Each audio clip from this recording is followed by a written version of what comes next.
você acha que é importante ser o primeiro quando se trata de uma ideia que pode mudar, enfim, uma ideia como hambúrgueres de planta, uma ideia como um marketplace, aí, uma plataforma que realmente conecta as pessoas. É importante ser o primeiro nesses mercados? O que vocês levam, o que você leva em consideração, Romero, na hora de investir? Olha, é curioso isso. Você começar, sem dúvida nenhuma, você tem uma vantagem. Mas, muitas vezes, é melhor você ser o último a ficar de pé do que o que começou. O que eu quero dizer com isso? Como esses modelos costumam ter, principalmente os modelos de plataforma, costumam ter muito do que a gente chama de efeito de rede, que é aquele comportamento onde o ganhador leva a mesa toda, é muito importante você criar essa externalidade. Então, se a gente pensar, por exemplo, em busca, que é um bom exemplo, o Google, de longe, não foi o primeiro buscador, né? Ele foi praticamente o último buscador. O Facebook também não foi a primeira rede social, mesmo para não brasileiros, teve Friendster, teve várias outras redes sociais que encontraram, por um problema ou outro, acabaram deixando de existir. Às vezes até porque foram muito cedo que começaram, né? Então, na verdade, eu diria que quem consegue atingir liquidez suficiente nessa plataforma, quem consegue ficar grande o suficiente, normalmente ganha o jogo. Então, nesse aspecto, é melhor pensar numa maratona do que num sprint. É essa a estratégia de vocês aí, né, Tatiana, na Vitude? Como é que vocês veem essa questão da concorrência, competição, e o quanto, né, investir em marketing, investir nessas estratégias para atrair cliente, enfim, eu brinco que sair na frente? eu gosto da analogia da maratona, porque além de ser empreendedora, eu sou maratonista, né? E acho que tem uma coisa, no esporte, é uma coisa interessante, porque chega lá pelo quilômetro 25, o teu corpo começa a doer de tudo quanto é lado. E ele fala assim, para, o que você está fazendo aqui? Aí a cabeça tem que assumir o controle e falar assim, você pagou para vir até essa prova, então você vai lá buscar a medalha, faz favor. E aí você fica numa briga corpo-cabeça o tempo inteiro. E no empreendedorismo é a mesma coisa, não é um sprint. Então, muitas vezes as pessoas estão ali, putz, eu tenho que fazer tal coisa. Não, eu tenho que pensar no longo prazo. Onde eu quero estar? Qual que é o meu sonho grande? Para onde eu estou olhando? E aí eu concordo muito, principalmente no nosso caso, a liquidez manda demais, porque eu preciso gerar esse efeito de rede que o Romero fala, eu preciso gerar essa coisa das pessoas acreditarem, de ter credibilidade, de ter confiança. Isso é uma coisa que a gente percebe hoje, por exemplo. Quando eu falo que a Vitude virou referência, é justamente porque boa parte dos nossos clientes vem de indicação. As pessoas começam... Recentemente eu fechei um contrato com a ReHap. A negociação foi super rápida, porque tinha vindo de indicação da vice-presidente de RH da Renner. Então, assim, putz, uma que falou para a outra, isso diminui meu tempo de fechamento, melhora a credibilidade do negócio, porque não tem nem entra num bid, não entra numa concorrência, porque alguém já referenciou ali, olha, eles são bons. Então, eu acho que isso leva tempo para se construir e, principalmente, assim, tem que ter muito foco, porque o que não falta é distração no meio do caminho. Então, acho que talvez a maior lição dos últimos anos seja ter aprendido a falar não. Porque chega coisa o dia inteiro de, vamos fazer isso, vamos expandir? Não vamos expandir, nós vamos focar no Brasil, nós vamos focar na língua portuguesa, nós vamos focar em ganhar esse território aqui, estar presente na maioria das empresas de grande porte do Brasil, depois a gente vai pensar o resto. Como é que isso precisa ter... Acho que a gente tem uma tentação de querer fazer tudo ao mesmo tempo, mas quando você tenta fazer tudo ao mesmo tempo, algumas coisas vão ficando de lado. Acho que para nós tem essa coisa de...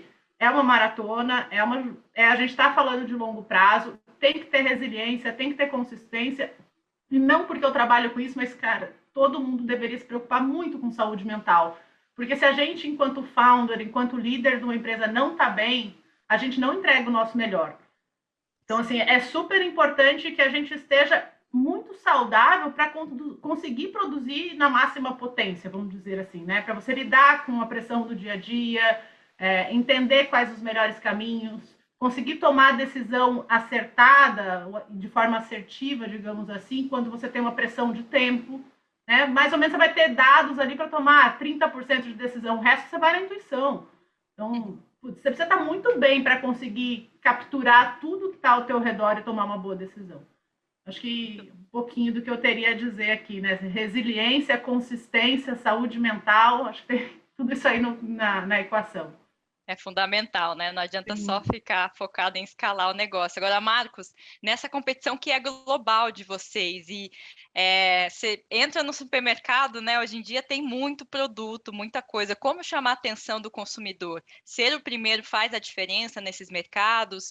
Ou é melhor, né? O que faz, qual que é o diferencial aí para a Fazenda Futuro se sobressair em relação aos concorrentes? Eu acho, enfim, ser o primeiro é importante, mas eu concordo com o Romero. Ele te traz uma vantagem momentânea, né? Mas ele não faz você terminar a maratona bem, por exemplo. Então, por exemplo, Brasil, a gente foi o primeiro e a gente se mantém líder da categoria, muito, não porque a gente foi o primeiro, mas porque a gente evoluiu o mercado, trouxe produtos melhores, melhorou nossa qualidade, melhorou a nossa distribuição, melhorou a nossa execução. Na Europa, a gente talvez seja o último, né?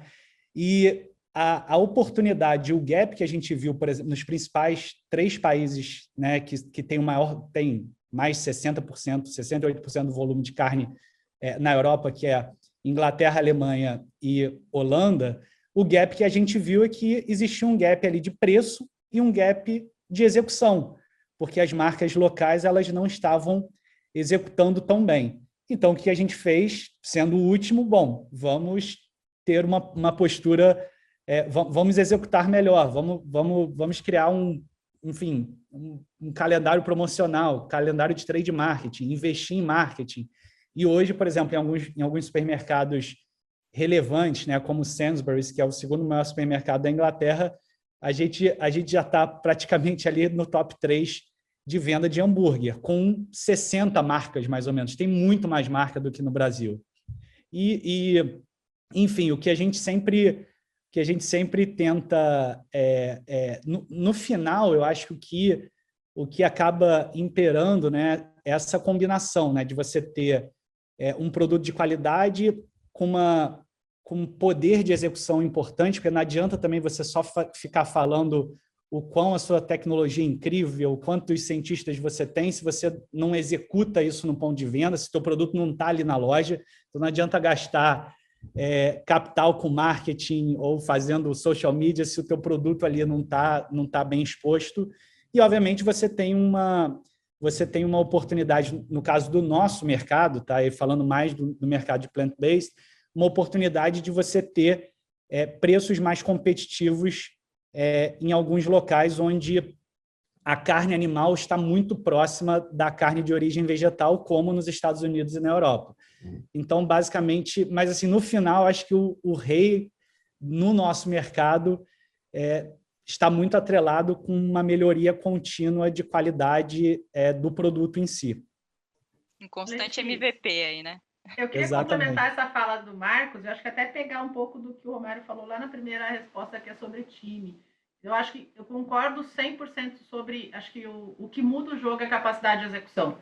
Né? Então, você conseguir, muitas vezes, fazer mais com menos. Eu garanto para você que eu acho que a Vitude é uma das que menos captou nesse mercado que a gente está, e é que é mais eficiente em capital nos dias atuais. Então, assim, quando você tem times bons e que conseguem executar bem, mesmo você não tendo sido o primeiro, você consegue se tornar uma referência e consegue entregar mais valor para a ponta final que é o teu cliente.